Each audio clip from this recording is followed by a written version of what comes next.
بسم الله الرحمن الرحيم. والسماء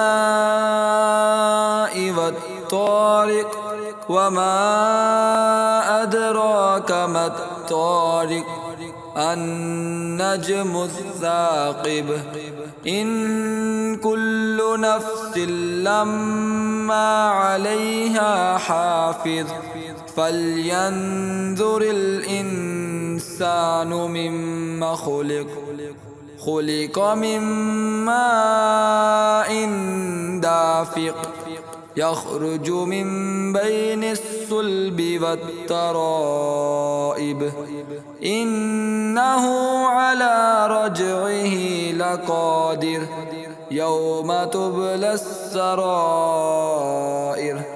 فما له من قوة ولا ناصر والسماء ذات الرجع والأرض ذات الصدع إنه لقول فصل وما هو بالهزل إنهم يكيدون كيدا وأكيد كيدا فمهل الكافرين أمهلهم رويدا.